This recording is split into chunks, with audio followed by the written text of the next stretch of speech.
right, well, I think we'll get started then. A number of people have come in. So first and foremost, welcome everyone to the first Operational Excellence Leaders event.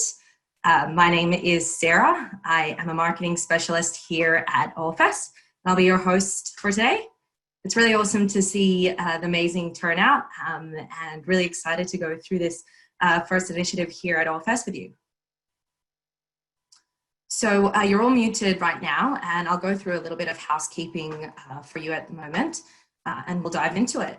So first and foremost, because this is an interactive session, we do ask that you actually keep your video cameras on for the duration of this event in order to engage and participate. So if you have web camera functionality, we do ask that you turn your cameras on now if you haven't already done so already. We do also ask that you remain on mute whilst you are being presented to. However, as we move into the interactive Q&A and networking portion for today's events, we do allow you to unmute and engage to get the most out of today's particular event. Just to let you know, we also have a chat box available where you can post any technical issues which you might be experiencing, and a member of the OFS team will get back to you on there shortly. And lastly, we also will be providing a recording of today's event. So if you've missed out on anything, don't stress, you'll be able to refer back to it there. So just a bit of a quick overview of today's agenda. So I will be kickstarting with a couple of opening remarks and an introduction. We'll then move on to our presentation by our featured speaker. So they'll be talking about using manufacturing data to create a culture of ownership and driving decision-making. We'll then move into the interactive Q&A portion of today's event, where you'll get a chance to ask our guest speaker any questions that you might have off the back of their presentation. And lastly, we'll be ending with a 15-minute networking session where we'll post a couple of discussion points, and we'll be moving into some smaller breakout rooms, and you'll get to interact with other audience members today. So before we dive into today's presentation, I wanted to give you all a bit of an overview around what exactly Operational Excellence Leaders, or OEL, is, who's it for, and why we actually kickstarted this particular initiative here at OFS. So at OFS, we're connected to a number of manufacturers across multiple vertical industries. And we recognize something pretty quickly, and that's that manufacturers are eager to learn and hear from one another. So to that end, we decided to create OEL, which is a community-based meetup group where like-minded manufacturing professionals can come together and will facilitate that knowledge sharing and networking. So at these types of events, you'll be able to hear industry leaders speak, as well as share your own experiences and hear other people's experiences on the shop floor. So we really want you to be able to take some interesting insights home and apply them to your own factories and really help you on your own operational excellence journey. We do plan to host these events in future, both in person as well as virtually.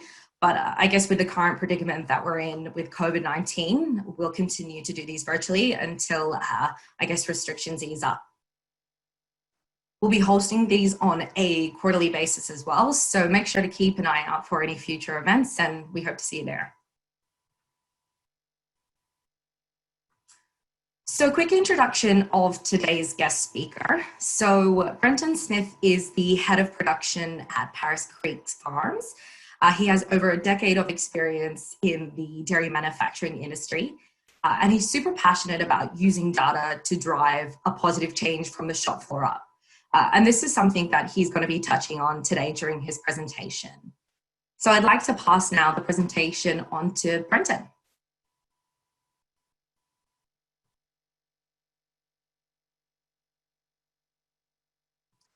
So Brenton, we're just going to need you to unmute. Yeah.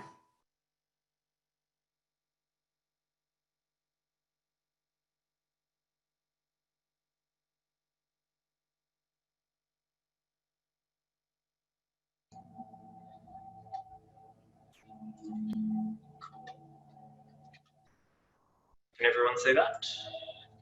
Cool. How you going?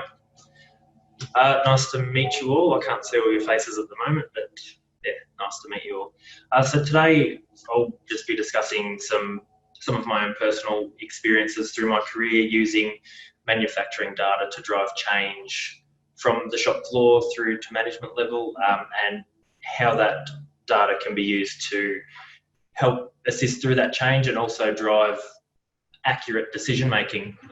So we'll kick on with the presentation. So as the name suggests, using manufacturing data to create a culture of ownership and drive decisions. So I'll just give a brief history of my experience with OFS as being the hosts. So how I originally got involved with OFS and how they've helped shape me through my data journey. So my first experience with OFS began in 2017 while working for Bega Cheese. I was working in the continuous improvement team at the time. The decision was made to implement OFS across 5 of our production lines, some of the lowest efficiency ones and some of the more productive ones, with a much higher efficiency, just to try and drive some improvement based on some accurate data. We did have Sorry, Brenton, we've just got a couple of chats box comments saying that they're unable to see your screen. Are you able to try resharing that? Thank you. Yep. Thank. That one? Is that better now? Hey, Brenton, it's Priya. Yeah, we can see it. Got it now? Yeah, awesome. Thank you. Sorry about that, guys. Cool. Okay, so Bega made the decision to upgrade their system because they did have a manual downtime recording system, but a lot of that was based on operators' best guess type scenarios. If they broke down, they had to manually enter the amount of time that they were down. So it was very manual, and to be able to get that data correctly and use that data to make decisions was very difficult because it was manual and a lot of the times wasn't 100% accurate. So that system was put in place at Bega, and I'll speak about it a bit later, but used to great effect the accuracy of that data. In 2018, my career led me to my current role at Paris Creek, which is in the Adelaide Hills of South Australia. 6 months prior to my role here, commencement of my role, Paris Creek was purchased by Long Table Group. So it was previously a family business, then purchased by a corporate entity, and it was in the early stages of that transition through to a corporate entity. So there was a power of work to be done to get that transition through. So just a bit of history on Paris Creek. Paris Creek Farm started as just a little family business across the road from the current factory. They originally started off just making yogurts for the local supermarket chains just out of the dairy. Since then, they built the original factory and have since gone through two major structural upgrades since then, the last of which was an expansion into high-speed filling and automated packing and offloading areas into the transport area. 2019 was when we contacted OFS to speak about the implementation here at Paris Creek. We'd just gone through a significant restructure, so I felt we needed some accurate data to help us drive improvement post that restructure. And we also had this high-speed milk line that was underperforming, so we needed that data to try and help get the best out of our high-speed milk line so that we could move the company forward into the space we knew it could be in. So the importance of having manufacturing data to drive change, it can't be underestimated. So I find that by understanding your downtime events and your production inefficiencies, you begin to get an understanding of where your improvement journey can begin without knowing your inefficiencies. How do you know how to make an accurate, structured decision on where to begin? So some of the ways that I've personally used data, manufacturing data, to drive change.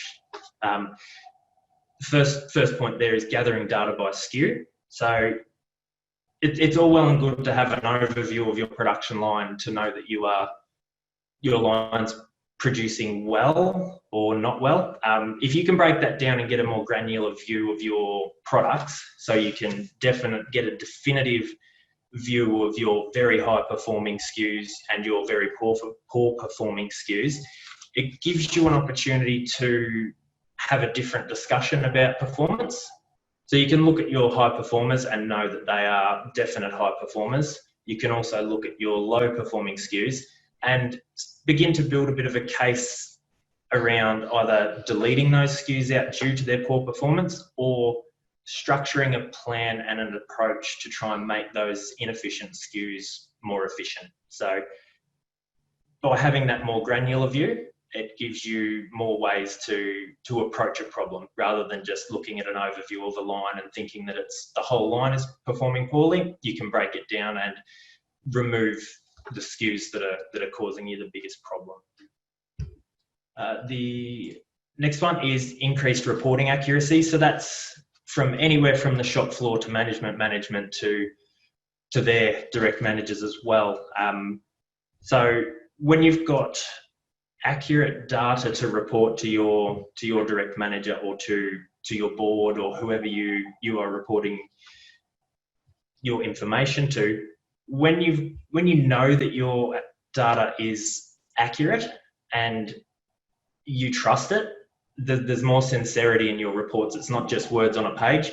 You know exactly what you're reporting and the truth behind it. So when you do need to have that discussion around deleting SKUs, applying for a CapEx spend to try and improve those poor performing SKUs, there's more confidence around the discussion that you're going to have. It's not just a discussion for the sake of having a discussion. There's data to back it.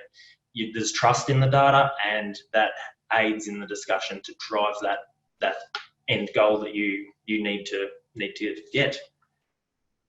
The next one is driving improvement within teams. So I'll use OFS as the key example. So the shop floor model, the team get to view the same data that I get to view. So as their direct manager, I view exactly the same things that they do. So when they come to me, it's a different discussion that we have.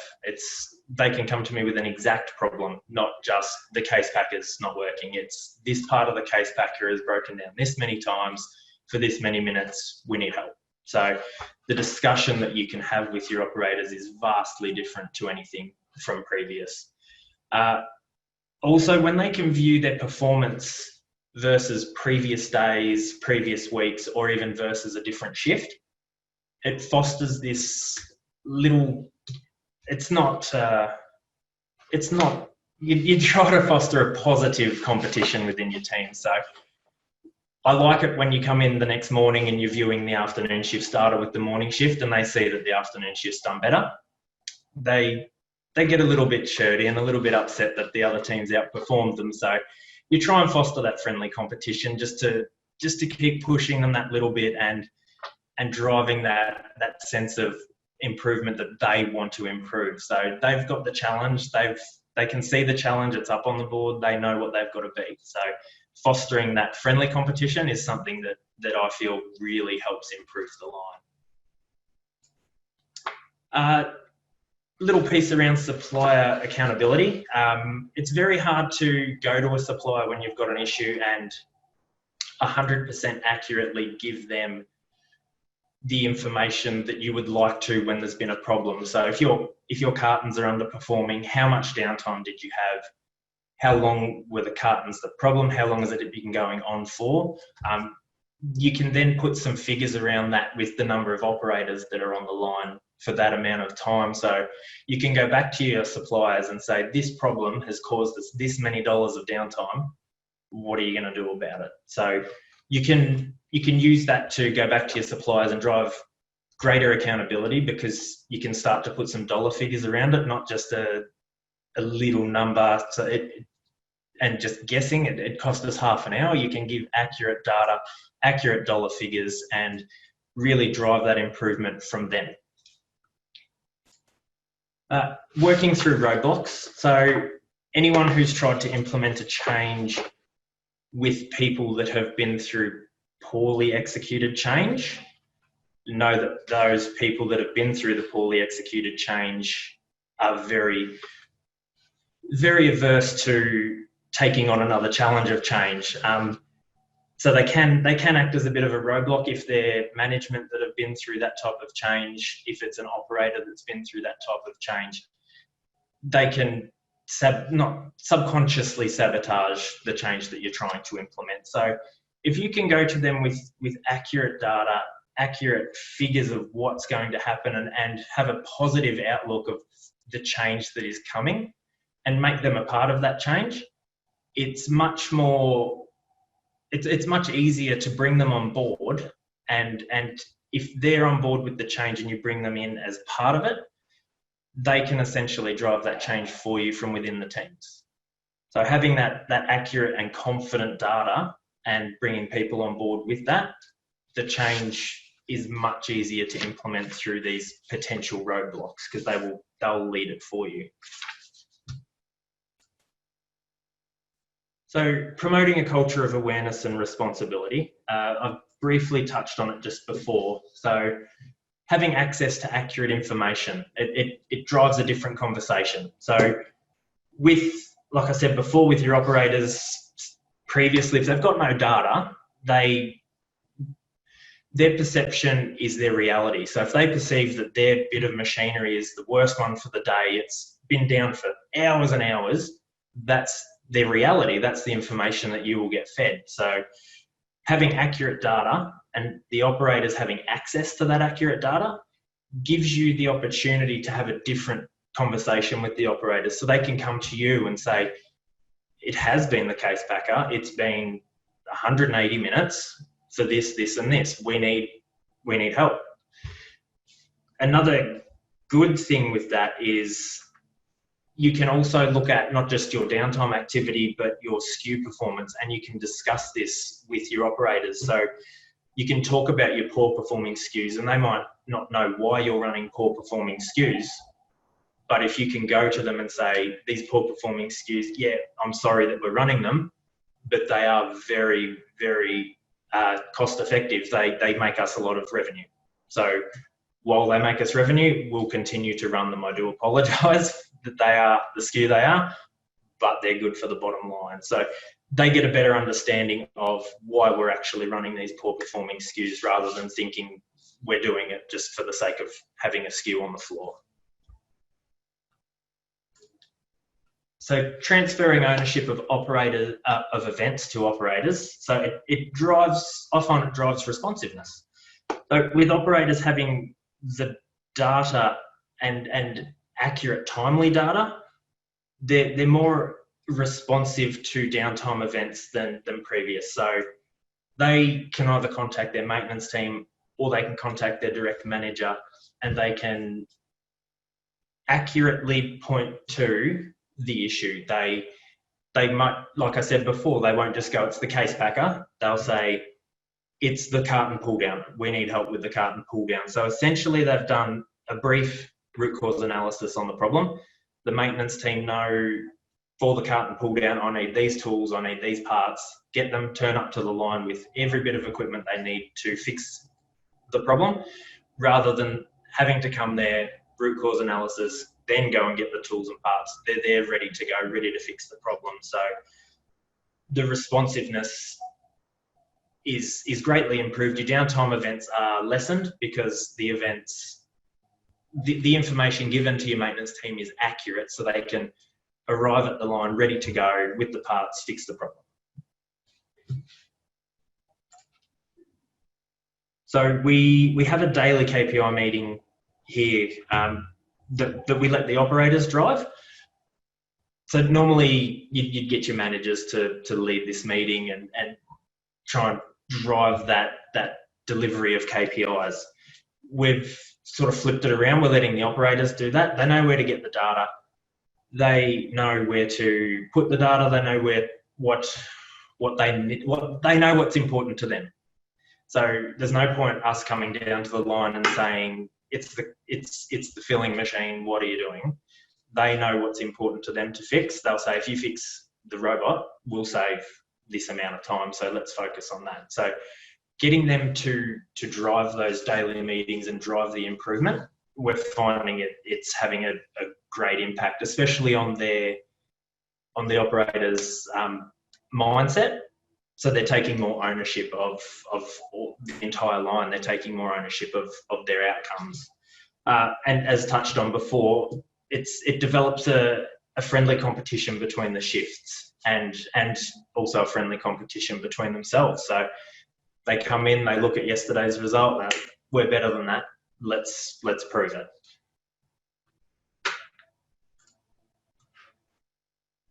So I'll talk about a previous big win that we had. So while I was working at Bega, we did have a line that was highly underperforming. It was a relatively new line, but was underperforming significantly.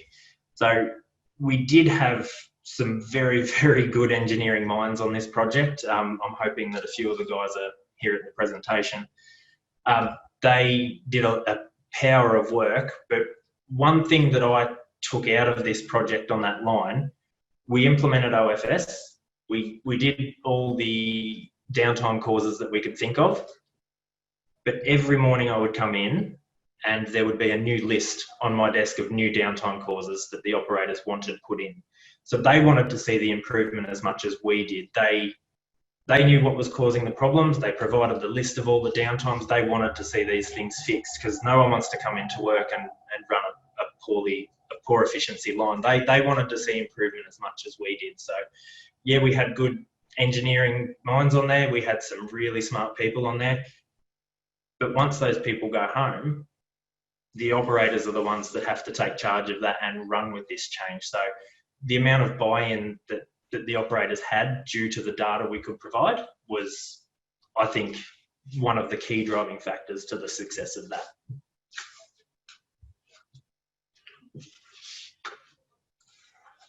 So just as a bit of a overview of an improvement that we've had here, just a bit of data from our milk line, August 19 versus last month. So you can see there in August 19, we ran 233,000 bottles through the line. We had a global efficiency of 20.8, which it's not bad, it's pretty poor, but when you've got startup and a lot of SKU changeovers, it's not the worst I've seen. And our line efficiency there at the end of 47.7. So moving to May this year, 309,000 bottles. So we've had over 70,000 bottle increase.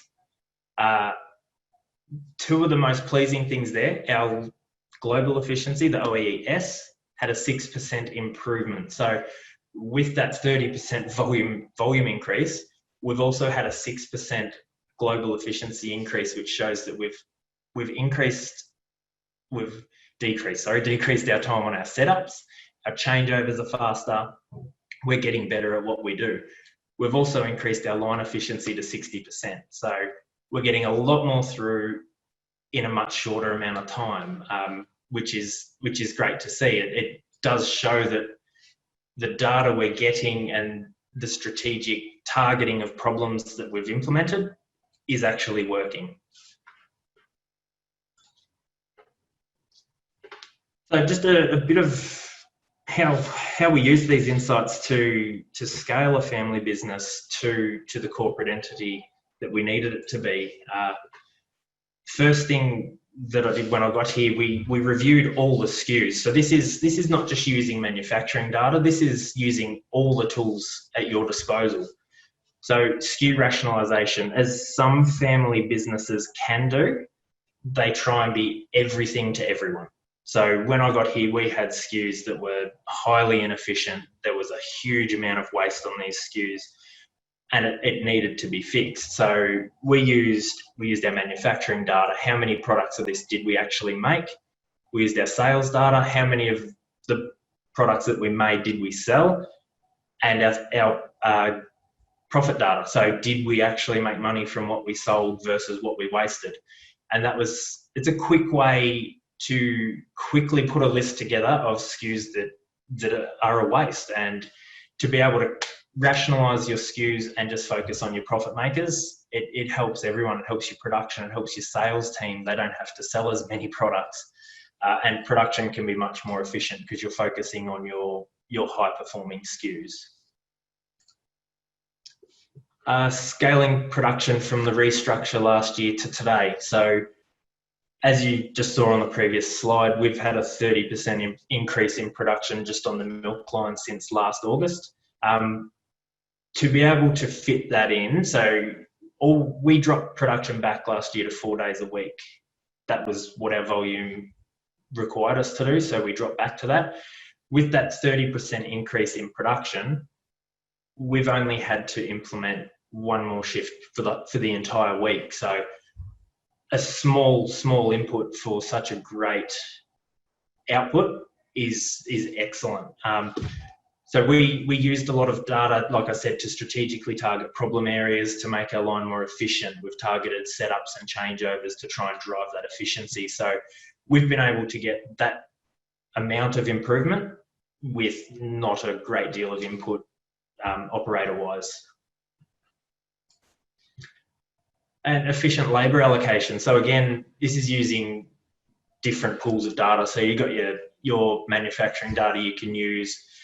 But when we did go through that restructure, we did have to start spreading people around a little bit, upskilling, cross-skilling. But we've also been able to now, with that volume increase that we just spoke about, allocate labour from other lines to the milk line to try and help. When required, we can now allocate people from the milk line to other lines to try and help. So rather than just have a set amount of people on one line and they stay on that line until the job's done, we implemented a lot of cross-skilling to try and get more people into more areas so that their time is more effectively used.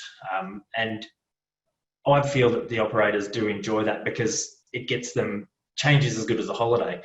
They get to visit and work in different areas often, and I feel that they enjoy that, and it's helped drive camaraderie throughout the facility, not just their team. They now get to enjoy time with other areas of the factory and grow that camaraderie that we needed to do through that challenging time of the restructure. So that's just a brief little presentation from me. Thank you all for listening. You're a pretty captured audience, but yeah, thank you. Back to you, Sarah. Alrighty. Thank you so much for that presentation, Brenton. What we'll do now is we'll move into some questions from the audience. And if we have some extra time, we'll also go through some of the questions that were submitted by some people here today upon registering. So I'd like to invite anyone to unmute and ask Brenton if they had any questions off the back of his presentation.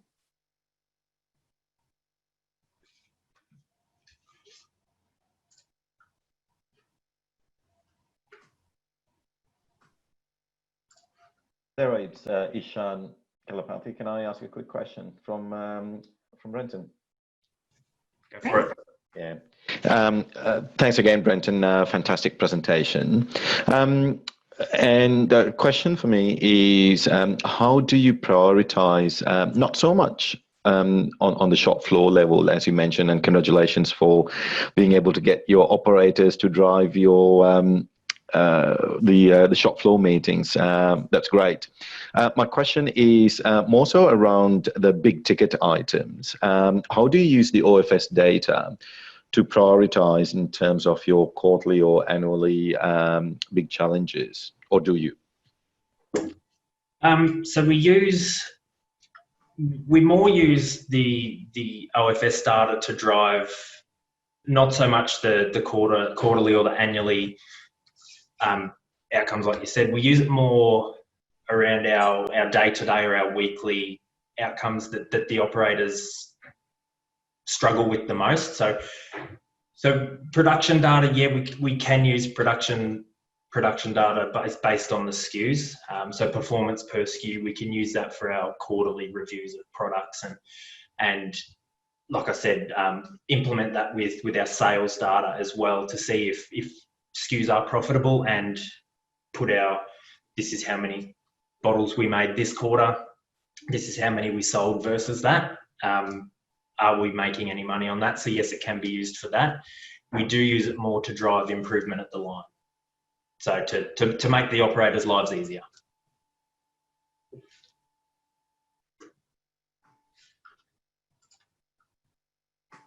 Great. Do we have any other questions from anyone else in the audience?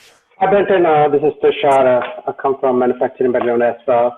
One of the biggest challenges we have is having labor KPIs. All the production KPIs can be linked through sensors and all sorts of things. Labor is maintained manual, and I find it very difficult for us to manage. So how seamless is labor information into OFS? Into OFS? Yes, integration into OFS. Or otherwise, how do you manage your labor KPIs, like labor hours, production costs in terms of labor? Yep, our labour and our allocation of labour is more within our ERP system. So we create work orders per product. OFS records our runtime for those products, so the setup, the runtime, those type of things. Then we go back in, and when we create the product within our ERP system, we allocate the labour for that product. So we split it out between setup and cleaning and operation, so we can definitively allocate our labour per setup and the operation of that product for the actual operating time, so that cost does get attributed to each build, and each build is accurately costed. You get comparisons versus your standard labour versus actual utilized or actual labour? Yes. So we do have a standard that we've done a lot of time in motion studies on to try and get that standard accurate. And then we do the actuals on the day, and we do run variance reports to try and see if we're still accurate. So they're checked weekly just to check the variance actual versus standard. And if there's big variances, we do investigate those and see if our standard's correct or if our actual is correct. And if there's a big variance, often they're reviewed and adjusted. All right, thanks.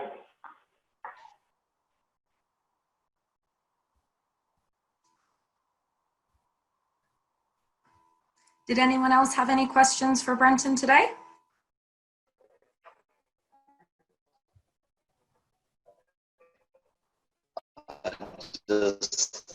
I'd just like to say thanks, Brenton, for being brave enough to do this. It's it's very appreciated. No worries, Jan. It's I can't say that there weren't nerves, because there were plenty of nerves leading into it. But if anyone else out there wants to have a crack, it's great fun. Sarah and Mary are great to deal with. They help me put a lot of the slides together, because I'm about as creative as a boiled egg. So their input is greatly appreciated. Well, look, also you've obviously made a pretty significant start to the improvement journey at Paris Creek with, 13 percentage points from 47 to 60.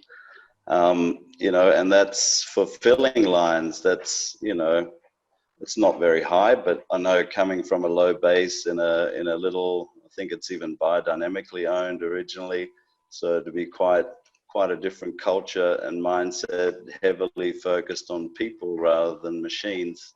So you've got your way cut out there. Yeah, we've still only just begun the journey. There's, as you've seen, it's 60% for the line. We've got SKUs that do run a lot higher than that. but we do have our ball and chains that are in there that are still dragging us back. But there's plenty of improvement to be made. But like I said, it's the discussions that you can have now about these dead weight skews that you can try and really clear them out and focus on the efficiencies.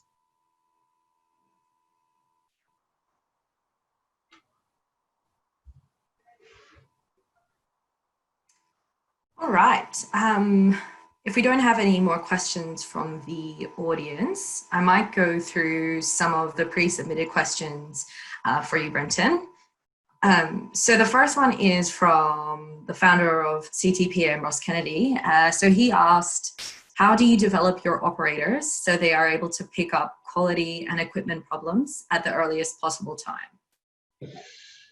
How do we develop them? So it all starts with one-on-one training when they first start at the business. So depending on the machine that it is, will depend on the amount of time that the operators have their one-on-one training. We don't like to put them on the machine by themselves until we feel that they're competent on the machine and capable to run it effectively at the best quality and safely, most of all. So yeah, one-on-one training's key, and constant follow-ups after that, just to make sure that they are comfortable and confident to run that machine. We do have a very good quality team here, so quality standards, they're pretty well regimented. So all the operators are briefed on those, and they're aware of the level of quality that we require. Mm-hmm. Okay, great. We also got another question from the improvement manager, Matt Miles from Sellies, and he asked, what are the most important metrics for decision-making and continuous improvement in the dairy manufacturing industry, from operators through to ops management? Operators, personally, our operators like to see their OEE and their downtime, so that they know what the biggest issues have been, and they can work on those. So we've got some pretty experienced operators out there that can help the less experienced operators through these problems. So if the morning shift comes in and sees that the afternoon shift's had a lot of problems with certain things, those experienced operators will hang back a little bit after their shift and just have a nice little training session with the afternoon shift guys to, well, essentially upskill them with that problem, so that we can try and avoid it next time. For myself in management, I like to see the line efficiencies. Everyone loves to see line efficiency. More importantly, see it going up. Downtime events, I like reviewing the downtime events, so that when the operators do bring them up at the meetings, I know exactly what they're talking about, how long it affected them for, so that I can empathise with them, with their problems, and have that insight, so that I'm not caught blind when they bring the issues up. So viewing the same things that they do makes a big difference to the conversations that you can have. Okay, great. And we have time for one more question. So Tom Sullivan from the Detmol Group, he asked what your daily operating rhythm is for using data and information to drive accountability on the shop floor. Okay, so it's not really used to drive accountability per se. Personally, I'm not one that will see a poor performance and go and hound the operators about it. We'll discuss it at the KPI meeting. If I see that they're down, I will go and ask what the problem is. Is there anything that I can do? So not really used as accountability, but it helps being able to go straight to the operators when you see a problem and ask them what they need. That it drives an improvement mindset from the operators as well. So because they'll look and they'll go, I know that someone's going to be here shortly, whether they know I'm coming or not, or any other manager that's here that sees that data. We're all of the same mindset to go out there and see what we can do to help, not go back to the operators and say what happened. Mm-hmm. it's the proactive, reactive discussion. You want to be proactive and get out there and say, how can I help, rather than what happened. Yeah, for sure. Alrighty, I think we'll wrap the questions up there, as it's now time to move into the networking session today. Before we go ahead and facilitate any networking, we did want to take a moment to quickly capture the awesome turnout that we see here today and just take a quick screenshot of everyone that we'd like to share on our social media. So if you don't want to be part of that, that's absolutely fine. Go ahead and turn your camera off for just a moment. But everyone that's willing to be part of the screenshot, give us your biggest smile and we'll be taking that in 3, 2, 1. Thank you, everyone. You all look absolutely gorgeous. All right, so we're now going to break down into some smaller groups for the networking portion today, where you'll be prompted to join a breakout room in just a moment. So these breakout rooms are actually randomly selected, where you'll be in a room with approximately 5 to 6 people. As you enter your breakout room, we do ask that each of you quickly introduce yourself. So state your name, your company, as well as your role as a quick icebreaker. And considering today is all about cultural change, we've provided a couple of discussion points here, which you can go through. So the first one is, what is the biggest cultural challenge you faced in your role? And the second is, how did you overcome this? So those 2 discussion points will be posted in the chat box for reference in case you forget them. And just a quick heads up, you'll have about 15 minutes in your breakout room, and there will be a 60-second timer, which will let you know when your breakout session is about to end, and you'll be prompted to move back into the main room. If you finish your discussion points a little bit early, or you're simply done with networking, that's fine. You can leave the breakout sessions and return to the main room early. So we'll be opening up those breakout rooms now, and I'll see you all in 15 minutes.